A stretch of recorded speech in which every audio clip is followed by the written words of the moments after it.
The lightning split the sky like the crack of a whip, illuminating Margaret Rose's face as she gasped in pain. Her leg trapped beneath the heavy wagon wheel that had collapsed when her team of horses spooked at the thunder. The year was 1876, and the unforgiving Texas plains offered no shelter as the storm unleashed its fury upon her solitary wagon, still miles from Amarillo. "Help!" Margaret screamed into the howling wind, knowing full well no one could hear her. Her thick chestnut hair, once neatly pinned, now whipped around her face in wet strands. Rain poured mercilessly, turning the ground beneath her into mud that sucked at her skirts and threatened to drag her deeper. The pain shooting through her leg was unbearable, but the fear of being abandoned on the open plain during such a violent storm was worse. She had left St.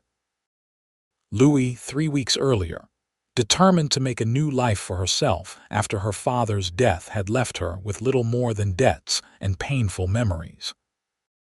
At 22, Margaret had sold what remained of their belongings, purchased this wagon and a team of 4 horses, and set out west with dreams of opening a millinery shop.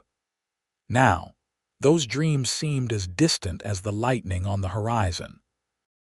Another crack of thunder sent her horses into renewed panic, pulling at their harnesses and causing the wagon to shift. Margaret screamed as the pressure on her leg increased. The rain was falling so hard now she could barely see beyond her outstretched hand. "Please, God," she whispered, her voice breaking, "I cannot die here." As if in answer to her prayer, she heard the pounding of hooves approaching through the storm. A dark silhouette emerged from the curtain of rain, a man on horseback, tall and broad-shouldered, moving against the gale-force winds. "Hello," she called, waving her arms frantically. "Over here. Please help me." The rider turned toward her, spurring his horse forward. As he drew closer, Margaret could make out his features beneath his wide-brimmed, had a strong jaw darkened with stubble, piercing eyes that assessed the situation quickly, and shoulders that spoke of years of hard physical labor. "Madam," he called out as he dismounted in one fluid movement, his spurs jingling as his boots hit the mud. "Hold still."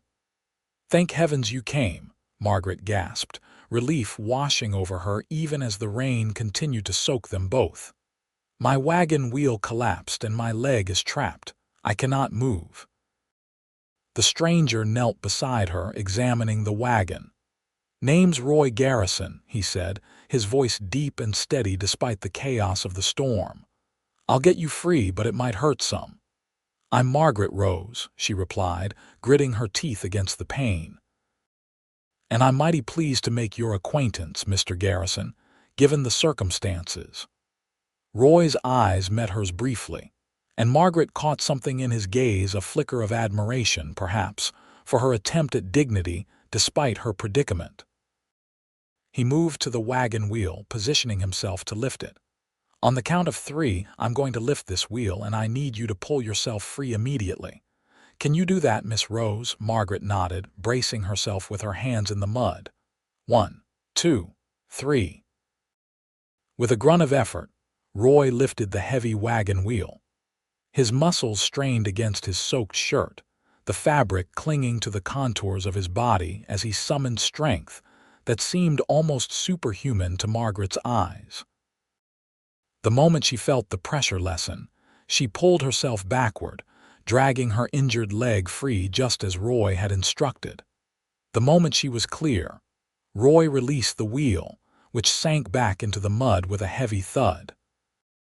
Without hesitation, he moved to her side, examining her leg with careful hands. "It's not broken," he declared after a few moments of gentle probing that nonetheless made Margaret wince. "But it's a bad sprain, maybe worse. You won't be walking on it anytime soon."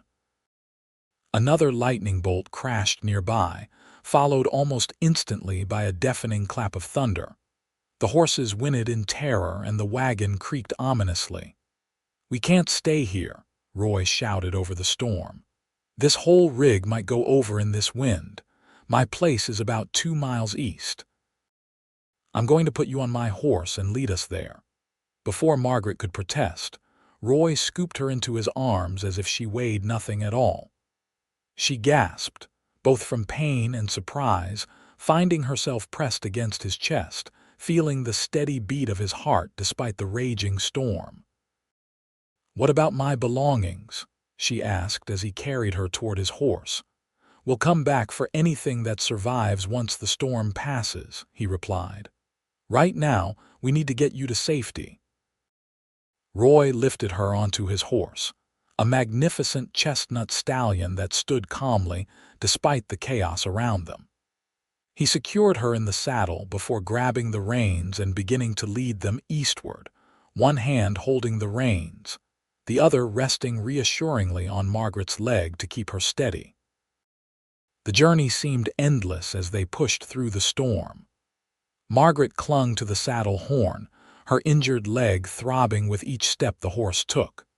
The rain continued to lash at them, but Roy never faltered, his broad shoulders set with determination as he guided them through the darkness.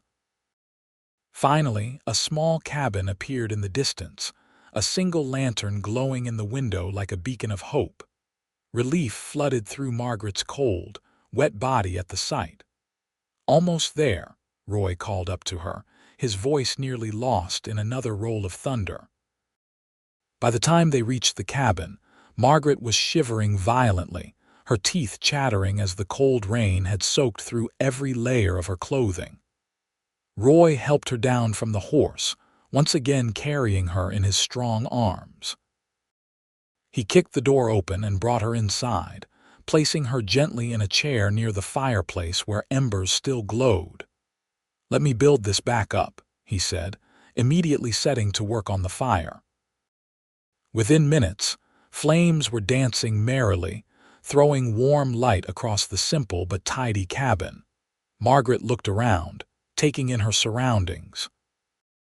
The cabin was small but well built, with a wooden table and chairs, a bed in the corner covered with a patchwork quilt, and shelves lined with books, more books than she would have expected in a cowboy's cabin. "You're a reader," she observed, her voice still shaking from cold and shock. Roy glanced up from the fire, a half-smile lifting the corner of his mouth. "A man needs something to do on long winter nights." He stood, moving to a trunk at the foot of his bed.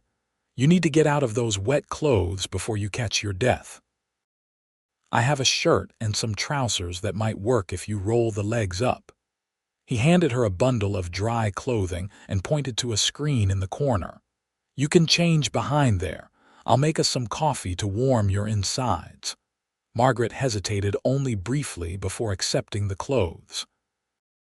The thought of dry garments was too tempting to refuse on grounds of propriety.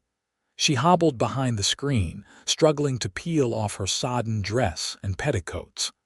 "May I ask what brings a woman like you out here alone?" Roy called from the other side of the screen as he worked at the stove. Margaret paused, considering how much to share with this stranger who had saved her life. "My father passed 6 months ago," she finally replied. "There was nothing left for me in St. Louis, and I've always wanted to see the West. I'm heading to Amarillo to open a hat shop." "A hat shop?" There was a note of amusement in his voice. "Yes, Mr. Garrison, a hat shop." Margaret's voice took on a defensive edge as she struggled into his shirt, which hung to her knees. "I'm quite skilled with a needle and thread. Every lady needs a good hat, even in the West." "I meant no offense, Miss Rose," Roy replied. "It's just not the usual reason folks come out this way. Most are running from something or looking for gold or land." Margaret emerged from behind the screen, her wet hair hanging in loose waves down her back, her slender figure swimming in his clothes. She leaned heavily on the screen to keep weight off her injured leg. Roy turned from the stove, 2 steaming cups in his hands, and froze at the sight of her.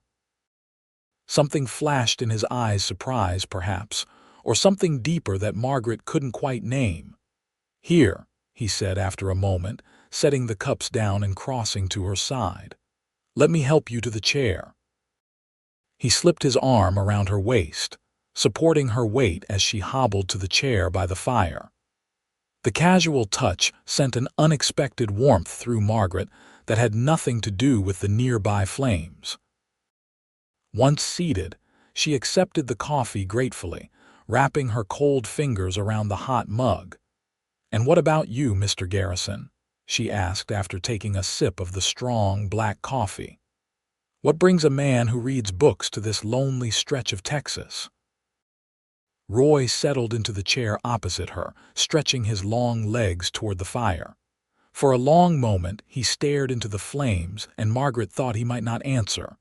When he did, his voice was quiet, almost as if he were talking to himself. "I fought for the South," he said. "Came home to find my family farm burned, my parents dead from fever. Decided to head west where a man's past doesn't matter much as long as he works hard and minds his own business." He looked up at her, his eyes reflecting the firelight. "I run cattle on a small spread." "It's not much, but it's mine." Margaret nodded, understanding in her eyes. The war had left so many displaced, searching for new beginnings.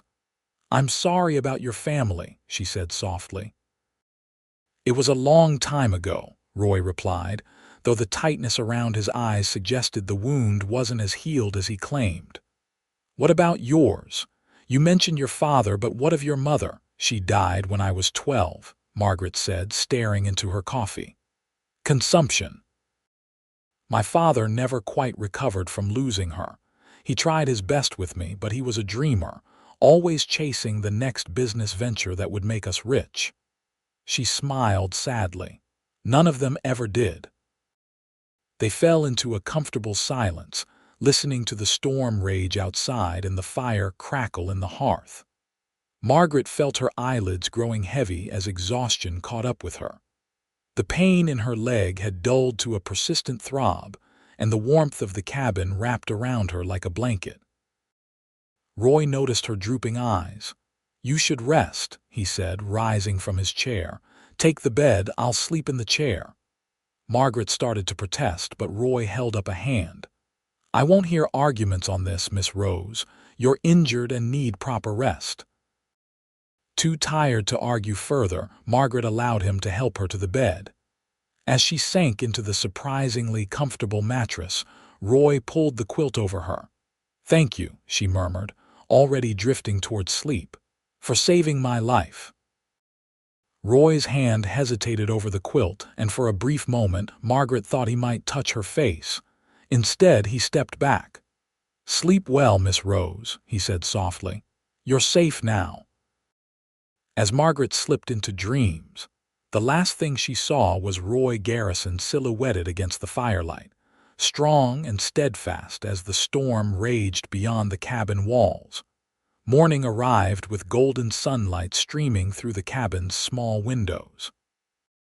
Margaret awoke slowly, momentarily disoriented by her unfamiliar surroundings. The events of the previous night came rushing back as she tried to sit up and felt the sharp pain in her leg. "Easy there," came Roy's deep voice from across the room. He was standing at the stove, the sleeves of his fresh shirt rolled up to reveal tanned, muscular forearms.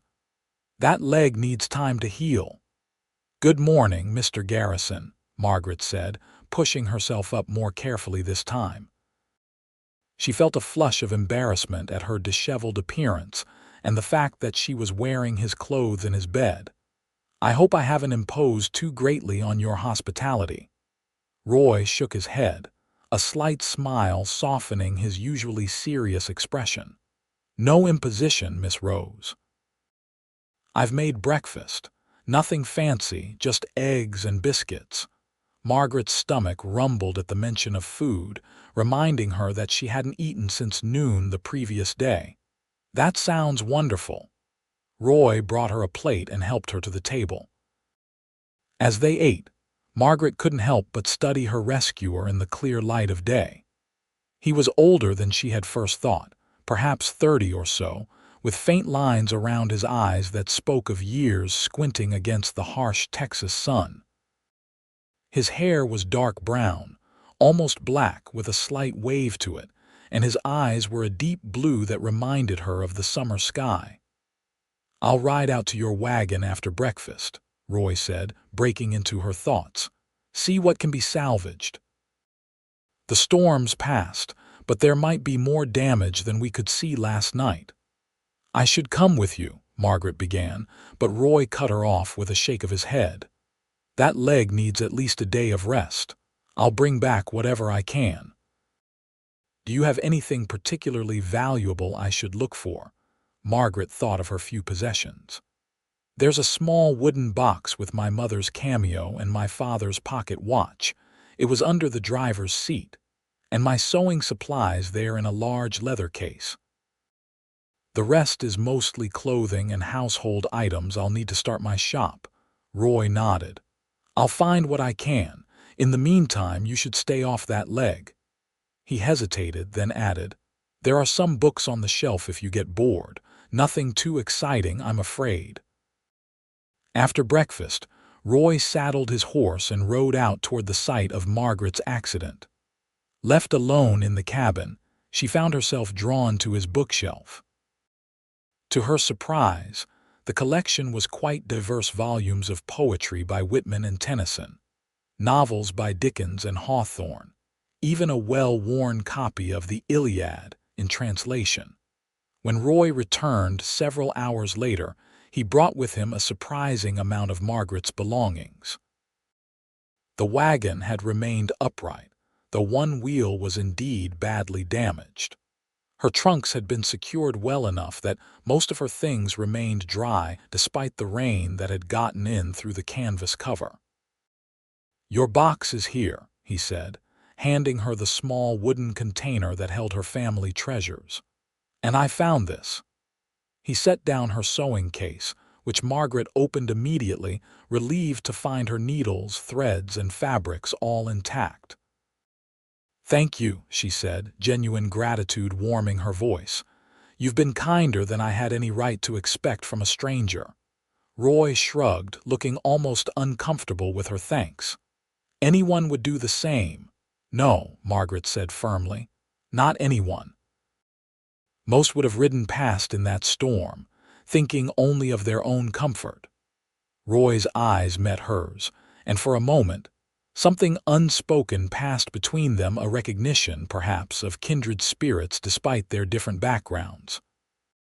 "The wagon wheel is broken beyond repair," he said, breaking the moment. "I'll ride into town tomorrow and see about getting a new one. Amarillo's not far, but it'll take a day or two to get everything fixed." "I can't ask you to do that," Margaret protested. "You've already done so much."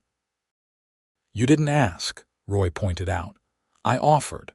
Besides, I need supplies anyway." That evening they shared another simple meal, but the conversation flowed more easily than the night before. Roy asked about her plans for the hat shop, and Margaret found herself describing her designs with an enthusiasm that brought a genuine smile to Roy's usually solemn face. "My mother taught me to sew when I was very young," she explained. "After she died, it became my connection to her. Each stitch was like hearing her voice guiding my hands." She looked down, suddenly self-conscious. "That must sound foolish to you." "Not foolish at all," Roy said quietly. "We all have our ways of keeping the dead with us." Something in his tone made Margaret look up. "You said your parents died of fever, but there's more to your story, isn't there?" Roy was silent for so long that Margaret thought she had overstepped. Finally, he spoke, his voice low and measured. "I had a wife, Anna. We married just before the war. I left her at the farm with my parents when I went to fight." He stared into the fire, his eyes seeing something Margaret couldn't. "When I returned, the farm was gone, my parents dead, and Anna. She'd remarried, believing me dead after Gettysburg. She'd moved west with her new husband." "I'm sorry," Margaret whispered, understanding now the shadows that sometimes crossed his face. Roy's eyes returned to the present, focusing on her. It was a lifetime ago, but it's why I came here, to start fresh where no one knew me or my history. The following days established a rhythm between them. Roy tended to his ranch duties in the mornings, checking on his small herd of cattle, and spent afternoons repairing Margaret's wagon, which he'd managed to drag back to his property with the help of his team of work horses. Margaret, though still unable to walk without pain, insisted on contributing by cooking meals and mending some of Roy's clothes that she noticed needed attention. On the third day, Roy rode to Amarillo to purchase a new wagon wheel and supplies. While he was gone, Margaret hobbled around the cabin, exploring more thoroughly. On a high shelf, she found a sketchbook filled with detailed drawings of the landscape, cattle, and even a beautiful rendering of Roy's horse. The talent evident in the pages surprised her, adding another layer to the complex man who had saved her life. When Roy returned late that afternoon, he carried not only the wagon wheel but also a small package wrapped in brown paper. "For you," he said gruffly, handing it to Margaret. "Thought it might help pass the time while you're healing." Margaret unwrapped the package to find a set of colored pencils and a small drawing pad. She looked up at him in surprise. "I saw your designs for your hats," he explained, a slight flush coloring his cheeks. "Thought you might like proper tools to draw them." The thoughtfulness of the gift touched Margaret deeply. "Thank you," she said softly. "I found your sketches while you were gone. They're beautiful. You have real talent, Roy."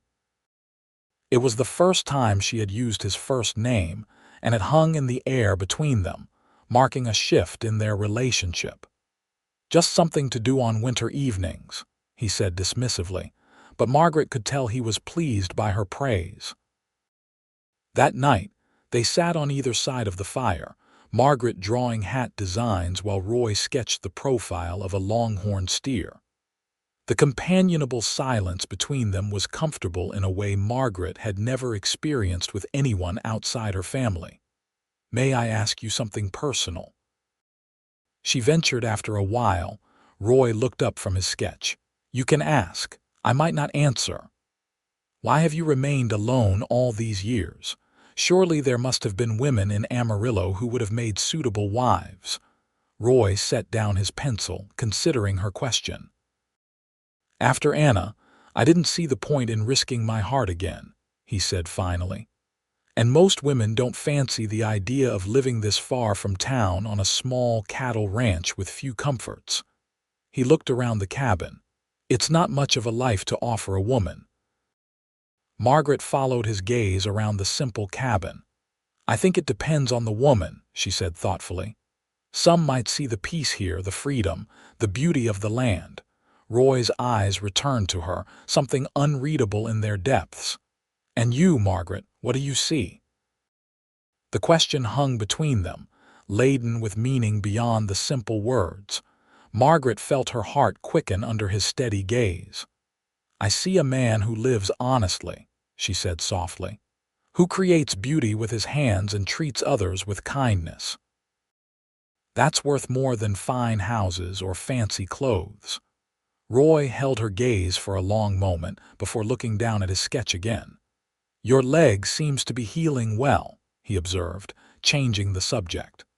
"Another day or two and you should be able to travel to Amarillo without too much discomfort." Margaret felt a pang at the reminder that her stay was temporary. In less than a week, this cabin had begun to feel more like home than any place she'd lived since her mother died. "Yes," she agreed, trying to match his practical tone. "I should be able to continue my journey soon." Later that night, as Margaret lay in Roy's bed, he had stubbornly continued to sleep in the chair despite her protests. She stared at the ceiling, listening to his deep, even breathing across the room. The thought of leaving him and this peaceful existence made her chest ache in a way that surprised her. She had known this man for less than a week, yet the connection between them felt older, deeper, as if they had known each other in some previous life. The next morning brought unexpected visitors. Margaret was at the stove, testing her weight on her healing leg while preparing breakfast, when the sound of approaching horses drew her attention. Through the window, she saw 3 riders approaching the cabin. Roy, who had been outside checking on the livestock, strode quickly to the cabin, his face tense. "Stay inside," he told Margaret as he grabbed his rifle from above the door. "Who is it?" she asked, alarmed by his reaction. "Trouble," was his terse reply as he stepped back outside to meet the riders. Margaret moved to the window, watching as the 3 men reined in their horses a few yards from where Roy stood, rifle held casually but ready at his side. The men were rough-looking, with the hard eyes and weathered faces of those who lived outside the law. Though she couldn't hear the conversation clearly, Margaret could see the leader of the group gesturing animatedly while Roy stood firm, shaking his head. The tension was palpable even from inside the cabin. When one of the men's hands moved toward his holstered pistol, Margaret's heart leaped to her throat. Before the situation could escalate further, Roy raised his rifle slightly, not pointing it directly at the men, but making his readiness clear. After a tense standoff, the leader spat on the ground, said something that made his companions laugh, and the 3 turned their horses and rode away. Roy watched them go, standing motionless until they were well out of sight before returning to the cabin. His face was grim as he hung the rifle back in its place. "Who were they?" Margaret asked. "The Hardin brothers and their cousin," Roy replied, pouring himself a cup of coffee. "Cattle rustlers and worse. They've been causing trouble in these parts for a couple of years now. What did they want?" Roy hesitated, then sighed. "They wanted to know if I'd seen any strays from the Double R Ranch. It's just an excuse to scout for easy pickings. They noticed your wagon outside and were curious about who was staying here." Margaret felt a chill. "Were they threatening you?" "Not directly. They're smarter than that. But they don't like that I refused to do business with them when they offered to sell me cattle at suspiciously low prices last year." He looked at Margaret, concern evident in his eyes. "They know you're here now. It's another reason we need to get your wagon fixed and get you to Amarillo as soon as possible. You'll be safer there." The rest of the day passed with Roy working diligently on the wagon, replacing the broken wheel and reinforcing the axle that had been damaged in the accident.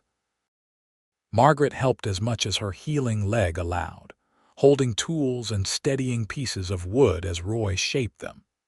As they worked side by side in the warm Texas sunshine, Margaret found herself studying Roy's strong hands as they wielded tools with precision and confidence. There was something deeply attractive about a man who could create and repair with such skill. When their fingers brushed accidentally as she passed him a hammer, the brief contact sent a jolt through her that had nothing to do with the physical pain of her injury. By late afternoon, the wagon was repaired and ready for travel. Roy had even reinforced the seat and added a small footrest that would allow Margaret to keep her injured leg elevated during the journey. "It's ready," he announced, stepping back to survey his work. "We'll leave at first light tomorrow. Should reach Amarillo by mid-afternoon if the weather holds." Margaret nodded, trying to ignore the heaviness in her heart at the thought of leaving. "Thank you for everything you've done," she said, her voice not quite steady. "I don't know how I'll ever repay you." Roy looked at her, a softness in his eyes that made her breath catch. "There's no debt between us, Margaret. I did what anyone would do." "Not anyone," she insisted, echoing her words from days earlier. "You." That evening, their last together in the cabin, carried a bittersweet quality. They prepared dinner together, moving around the small kitchen space with the ease of people who had known each other much longer than a mere week. When their hands or arms brushed, Neither pulled away too quickly, each contact a silent acknowledgement of the connection that had grown between them. After dinner, as they sat by the fire, Margaret worked up the courage to ask the question that had been on her mind all day.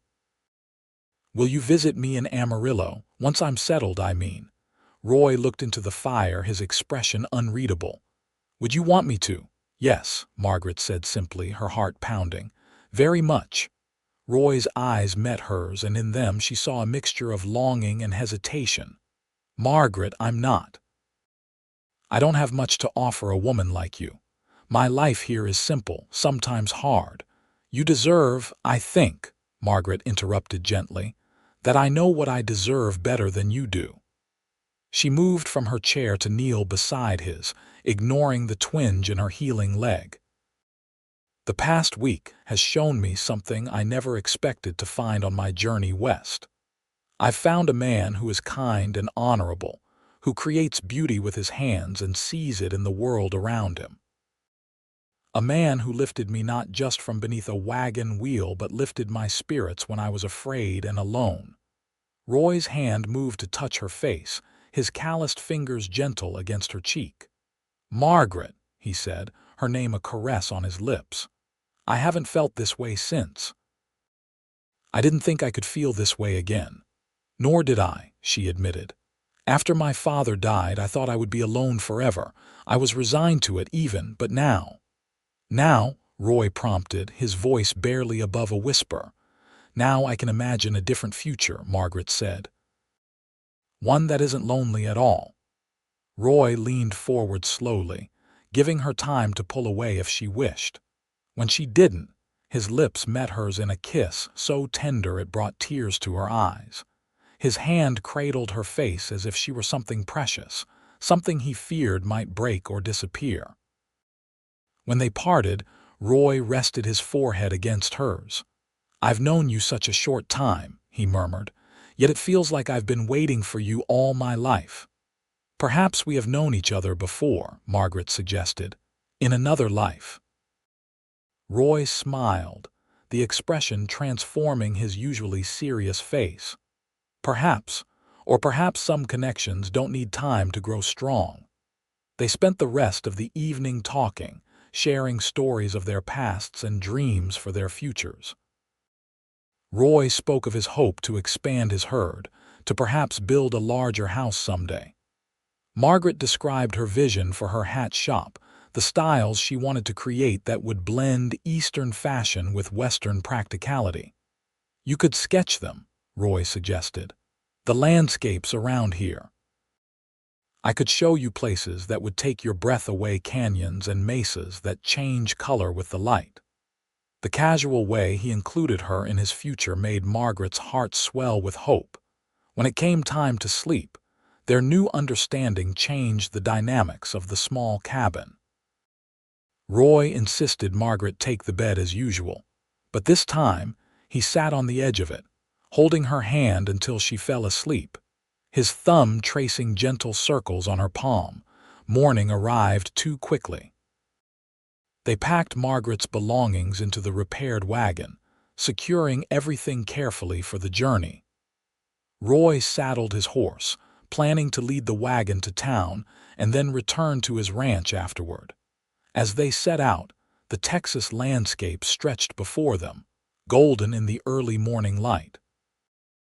Margaret sat on the wagon seat, her injured leg propped on the footrest Roy had built. She watched his broad back as he rode ahead, occasionally turning to check on her progress. The journey to Amarillo passed more quickly than Margaret would have liked. As they approached the growing town, she could see the changes that had occurred since her brief stop there on her way from St. Louis. New buildings had sprung up, and the streets bustled with activity. Roy guided them to a small hotel on the edge of town. "This is owned by friends of mine, the Millers," he explained as he helped her down from the wagon. "Sarah Miller is a good woman. She'll help you get situated and find a place for your shop."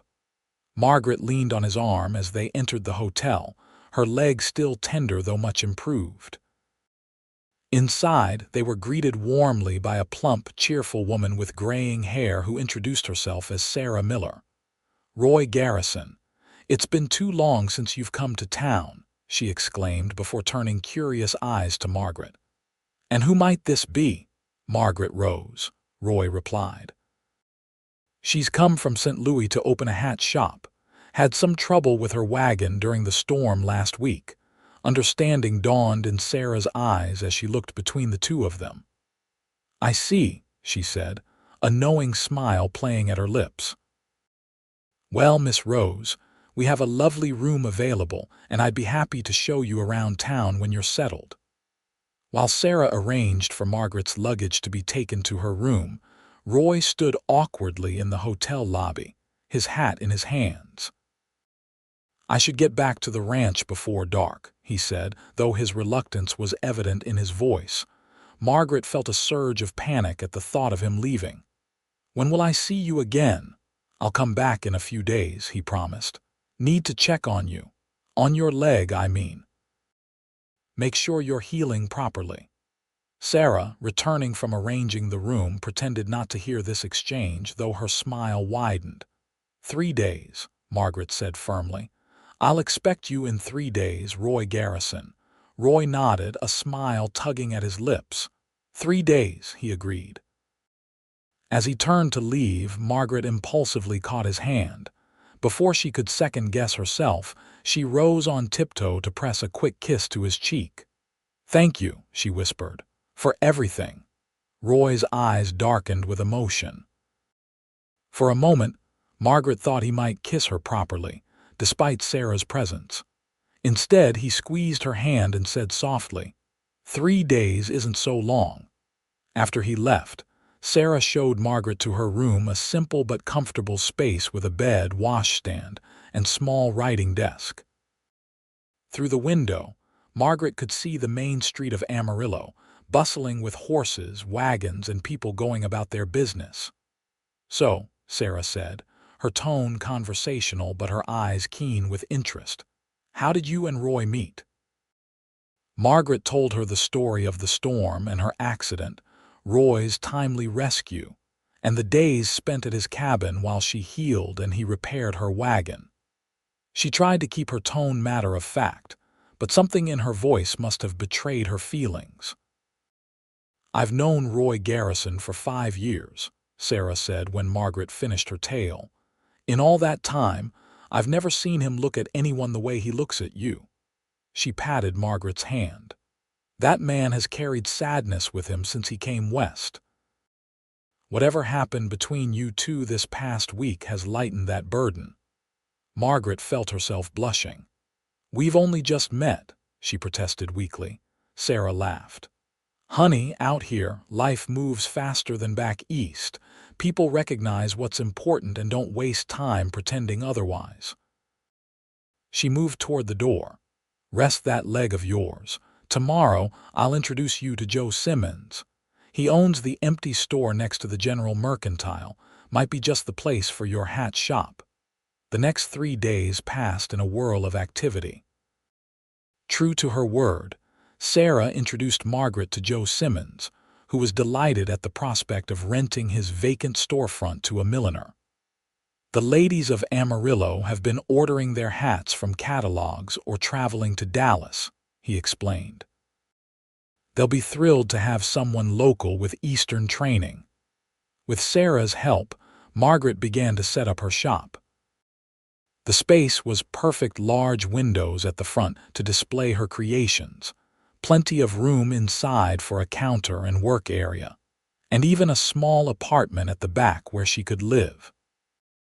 By the 3rd day, she had unpacked her supplies, created a beautiful display of her first few hats, and painted a sign for the front window. "Margaret Rose Millinery Fine Hats and Bonnets." True to his word, Roy arrived on the 3rd day. Margaret was arranging ribbon spools when the bell over the door jingled, announcing his entrance. She turned to see him standing in the doorway, hat in hand, looking uncharacteristically nervous. "Roy," she exclaimed, her face lighting up with genuine delight. He stepped into the shop, his eyes taking in the transformation of the once empty space.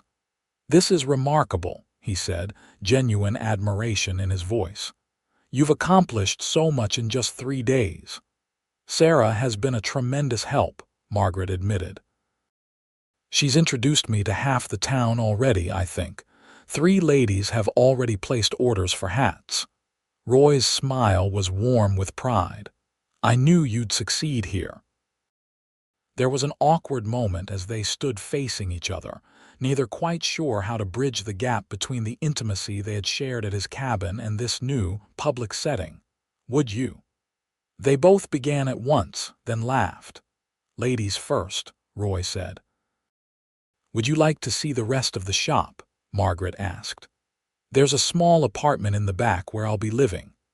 Roy nodded, and she led him through the shop to the back rooms, a tiny but functional kitchen, a small sitting room, and a bedroom just large enough for a bed and dresser. "It's perfect for me," Margaret said, suddenly aware of how alone they were.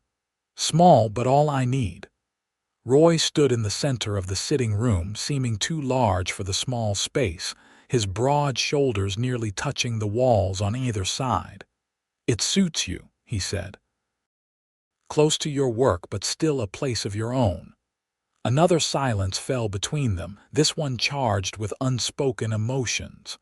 "Margaret," Roy began, his voice deeper than usual, "I've been thinking about what you said, about imagining a different future."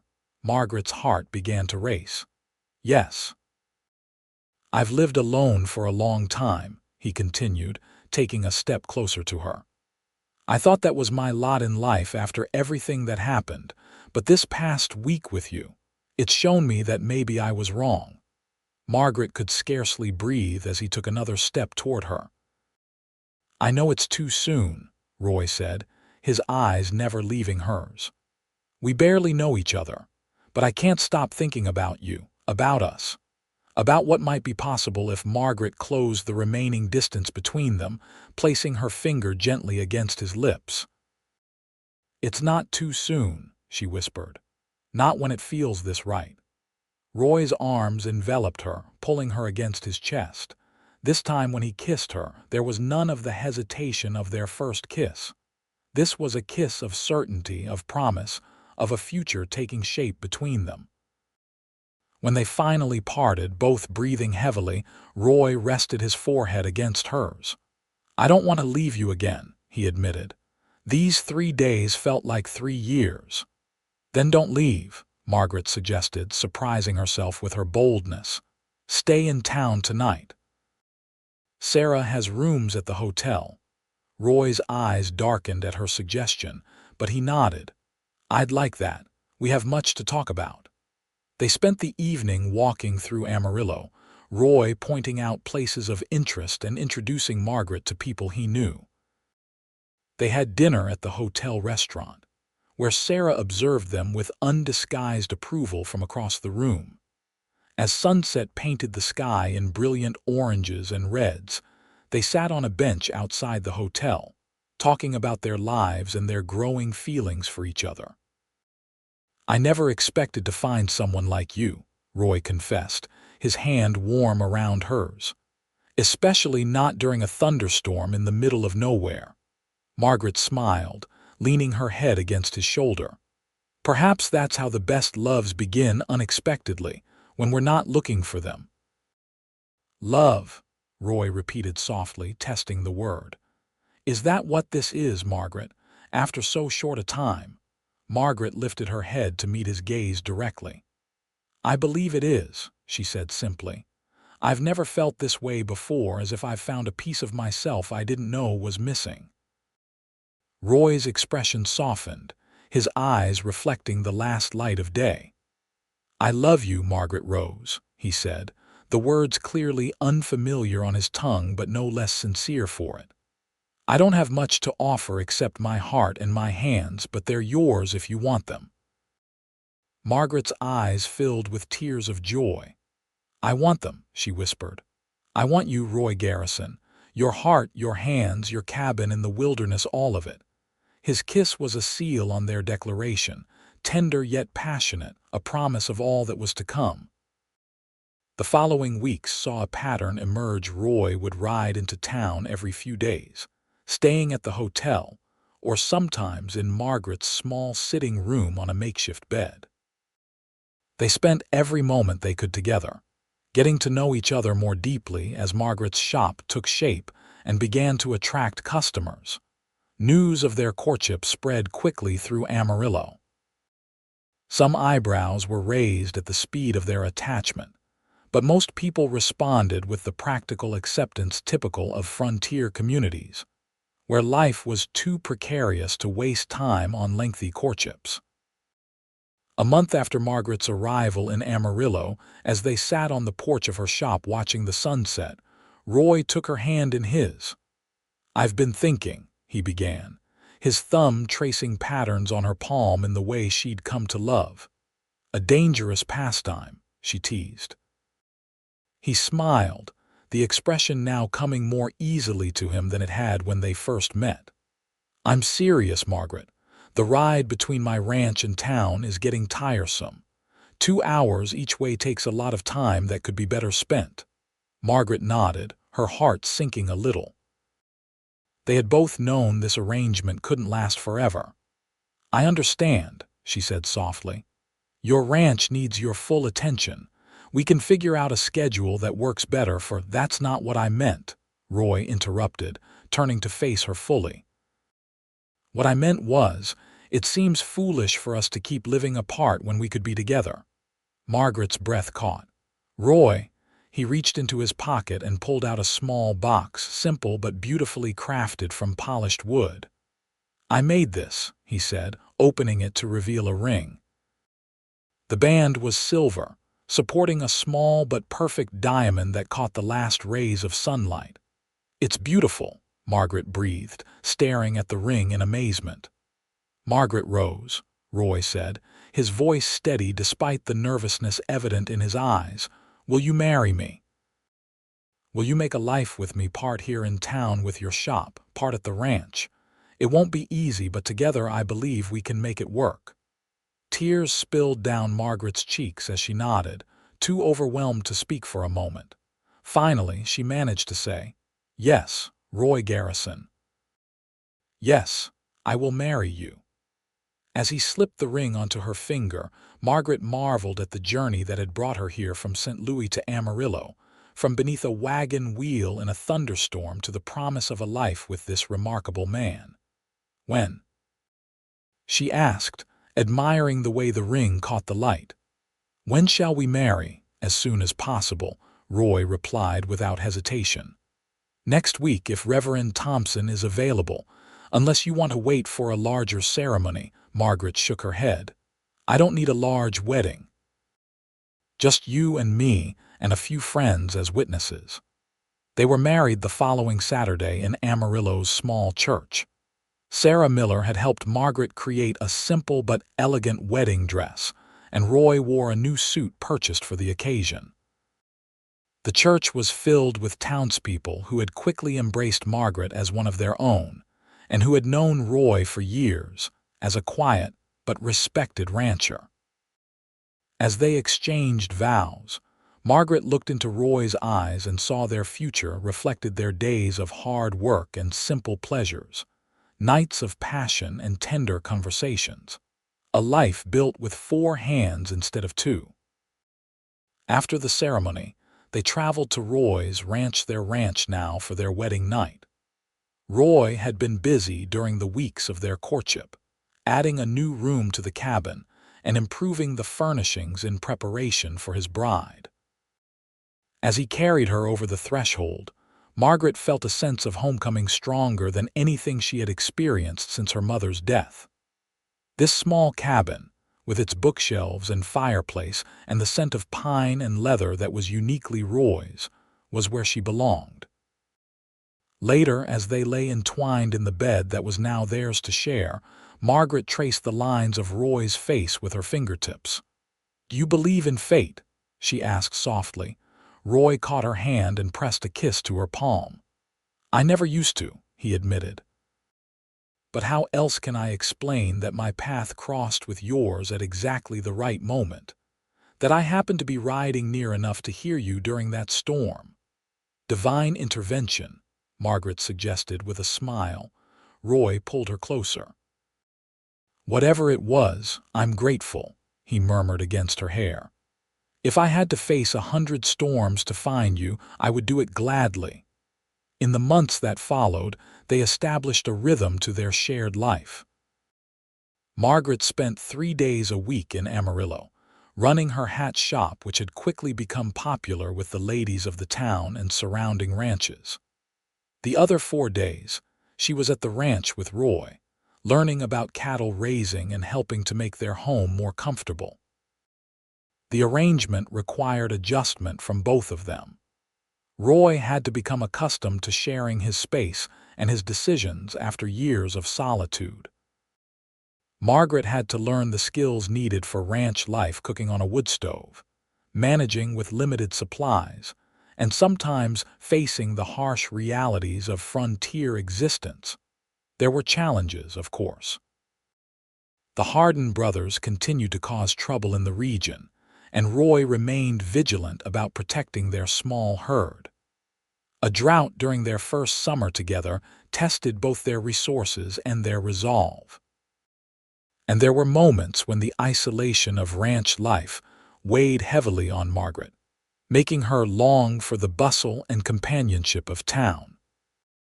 But for every challenge, there were countless moments of joy watching the sunrise together from the porch, adding their own drawings to the growing collection on the cabin walls, falling asleep in each other's arms after sharing the events of their days.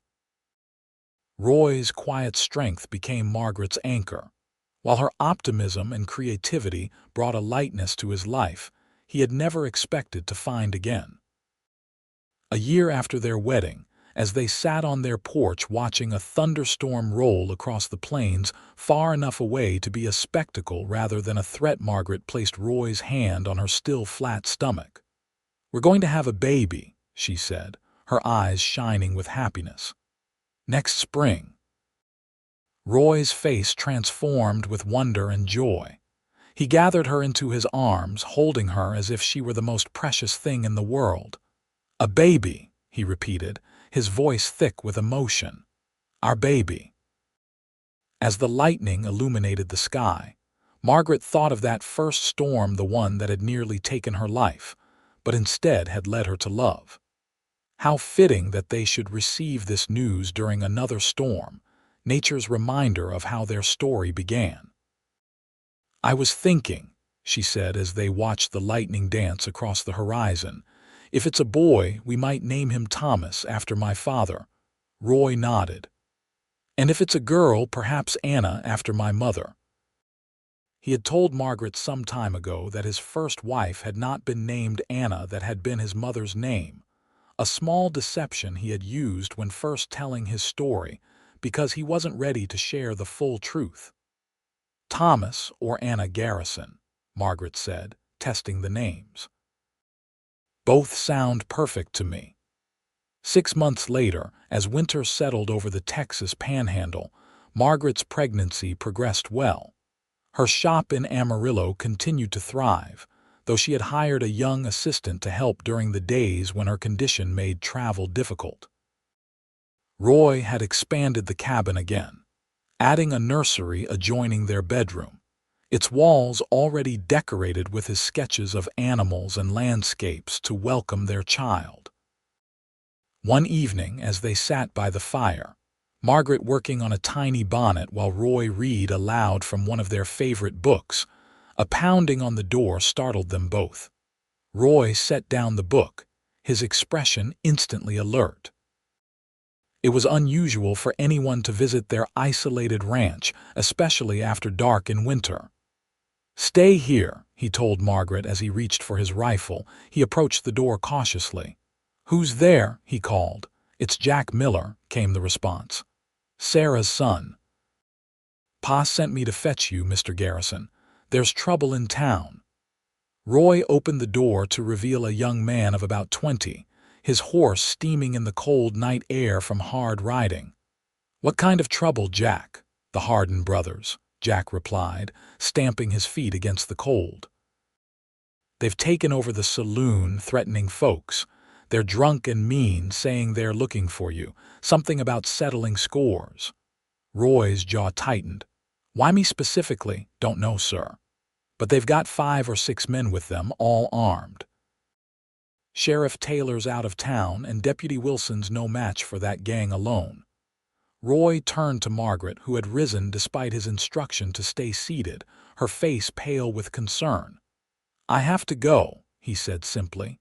"I know," she replied, moving to his side. "But be careful, Roy. Our baby needs a father." He touched her rounded belly gently. "I'll be back before you know it," he promised. "Just need to help restore order." "I'm coming with you," Margaret declared, already reaching for her coat. "Absolutely not," Roy said firmly. "It's not safe, and in your condition." "I'll stay at the hotel with Sarah," Margaret interrupted. "But I won't stay here alone, miles from town, not knowing what's happening to you. I can't, Roy." He could see the determination in her eyes and knew argument would be futile. "All right," he conceded. "But you stay with Sarah no matter what, promise me." "I promise," Margaret agreed, relief evident in her voice. She had no intention of placing herself or their baby in danger, but the thought of waiting alone at the ranch, possibly for days, was unbearable. They rode to town together, Jack leading the way, Roy keeping their pace moderate in deference to Margaret's condition. When they reached Amarillo, the main street was unusually quiet for an evening, with most businesses shuttered early and few people visible. Roy escorted Margaret directly to the hotel, where Sarah Miller was waiting anxiously. "Thank goodness you're here," she said, embracing Margaret while giving Roy a concerned look. "The situation at the saloon is getting worse. They've taken old Tom Spencer hostage now, threatening to shoot him if you don't show up, Roy." Roy's expression hardened. "Then I'd better not keep them waiting." He turned to Margaret, taking her face in his hands. "Stay here, I mean it." Margaret nodded, fighting back tears. "Be careful," she whispered. "Remember what you have to come back to." With a last, lingering look, Roy left the hotel and strode toward the saloon at the end of the street. Margaret moved to the window, watching his tall figure until he disappeared inside the building. Hours passed with no news. Margaret sat with Sarah in the hotel lobby, unable to rest despite her exhaustion. Occasionally, they heard raised voices or a shout from the direction of the saloon, but no gunshots, a small mercy. Just after midnight, the door of the hotel burst open, and Deputy Wilson rushed in. "Mrs. Garrison," he said, his young face grave, "you'd better come, your husband's been hurt." Margaret's heart seemed to stop. "How badly?" she managed to ask as Sarah helped her to her feet. "Not life-threatening," Wilson assured her quickly. "But he's asking for you, Doctor Henderson is with him at the clinic." With Sarah supporting her, Margaret hurried to the small building that served as Amarillo's medical clinic. Inside, she found Roy sitting on an examination table, his shirt off, while Dr. Henderson bandaged a wound on his upper arm. "Roy," she cried, rushing to his side. He looked up, relief washing over his face at the sight of her. "I'm all right," he said immediately, reaching for her hand with his uninjured arm. "Just a flesh wound." Dr. Henderson, a graying man with kind eyes, nodded in confirmation. "The bullet passed clean through the muscle. No major damage. He'll need to rest the arm for a few weeks, but he should heal completely." "What happened?" Margaret asked, her eyes scanning Roy for any other injuries.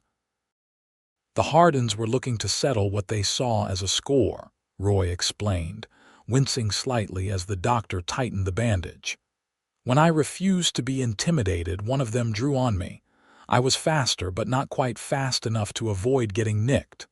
He squeezed her hand. "It's over now." Sheriff Taylor returned just in time with a posse. "They've taken the Hardens and their gang to the county jail." "Thank God," Margaret breathed, the tension leaving her body so suddenly she felt light-headed. Sarah quickly guided her to a chair beside the examination table. "I told you I'd come back to you," Roy said softly, his eyes full of love as they moved from her face to her rounded belly. "Always." 2 weeks later, they were back at the ranch. Roy's arm was healing well, though he still wore it in a sling most of the time. The confrontation with the Hardens had unexpectedly raised his standing in the community. The quiet rancher who had stood up to the notorious gang was now viewed with increased respect by the townspeople. As they sat on their porch one evening, watching the winter sun set over the plains, Margaret felt their baby kick strongly. She guided Roy's hand to the spot, smiling at the wonder that still appeared on his face whenever he felt their child move.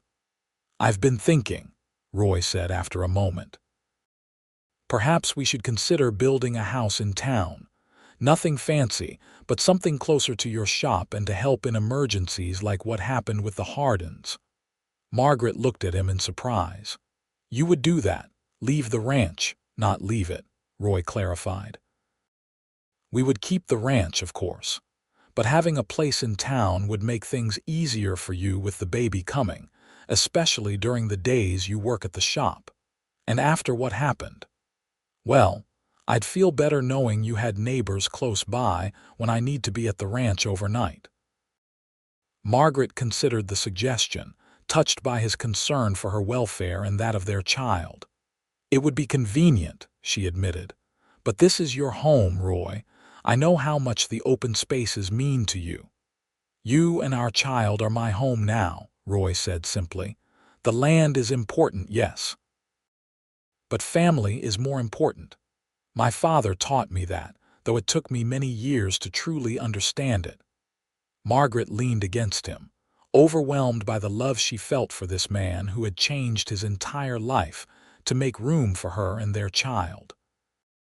"Perhaps we could find a place at the edge of town," she suggested, "with enough land to still see the stars clearly and hear the wind in the grass."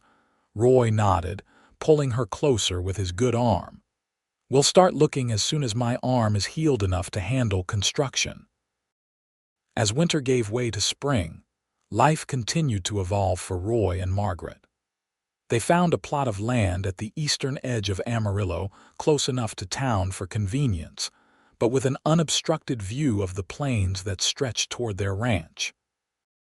With the help of friends and neighbors, Roy began building a modest but comfortable house, designed with Margaret's input to include both practical features for family life and touches of beauty that reflected their shared appreciation for art and nature. Margaret's pregnancy progressed well, her body growing fuller as their baby developed. Her hat shop continued to prosper, with orders coming not just from Amarillo, but from surrounding communities as word spread of the quality of her work. The Harden brothers and their gang, after their trial, were sentenced to lengthy terms in the territorial prison, bringing a sense of security to the region that had been missing during their years of lawlessness. Roy's role in their capture had elevated his status from respected but solitary rancher to valued community member, a change that sometimes still surprised him. In late April, as wildflowers bloomed across the Texas plains, Margaret went into labor. The birth was difficult but uncomplicated, and as dawn broke over Amarillo, Thomas Roy Garrison made his entrance into the world, his lusty cries announcing his arrival to his exhausted but overjoyed parents. "He has your eyes," Margaret whispered as she cradled their son, his tiny hand wrapped around her finger. "And your chin." Roy sat beside them on the bed, his expression one of awe as he gently touched the baby's dark hair. "He has your spirit," he replied. "Listen to those lungs. Strong and determined, just like his mother." As the first rays of sunrise filled the room with golden light, Roy leaned down to kiss first his son's forehead and then his wife's lips. "Thank you," he murmured against her skin, "for giving me a family I never thought I'd have." Margaret smiled up at him, tired but radiant with happiness. "And thank you," she replied, "for lifting not just a wagon wheel but my heart as well." In the years that followed, their family and their lives continued to flourish. The house at the edge of town was completed, becoming a warm and welcoming home filled with the sounds of children. Thomas was joined 2 years later by a sister, Anna Sarah, and eventually by another brother, William James. Roy managed to balance his work at the ranch with family life in town, often bringing the children with him when they were old enough to appreciate the open spaces and learn about the cattle. Margaret's millinery shop grew into a successful business, expanding to include dressmaking as Amarillo prospered and grew. She taught her skills to a succession of young apprentices, including her daughter Anna, who showed a natural talent for design. Their life together was not without challenges: droughts, economic downturns, illnesses, and the normal struggles of family life all tested their resilience. But through it all, the bond that had formed between them during that fateful thunderstorm only strengthened, their love deepening with shared experiences and the passage of time. On their 10th wedding anniversary, Roy surprised Margaret with a special gift, a large, framed drawing he had created showing their first meeting. In exquisite detail, it depicted the storm-lashed plains, Margaret trapped beneath the wagon wheel and Roy kneeling beside her, lifting the heavy wheel to free her. "To remember how it all began," he said as she admired the artwork, tears in her eyes. "The moment that changed everything." Margaret traced the image with her fingertips, remembering the fear and pain of that day, but more vividly, the relief and connection she had felt when Roy appeared from the storm like an answer to her desperate prayers. "The best moment of my life," she said softly. "Even with everything that's come after our children, our home, our life together, it all began there, with you lifting more than just that wagon wheel." Roy pulled her into his arms, his embrace as strong and sure as it had been on that first night in his cabin. "And I'll keep lifting whatever needs lifting," he promised, "for as long as I live." As they stood together, their children's laughter drifting in from the yard where they played under the Texas sky, Margaret and Roy shared a kiss that held a decade of love, partnership, and the promise of many more years to come, all because of a chance encounter during a thunderstorm on the wild Texas plains, where a wagon wheel had trapped more than just a woman's leg, and a cowboy had lifted more than just wood to set her free.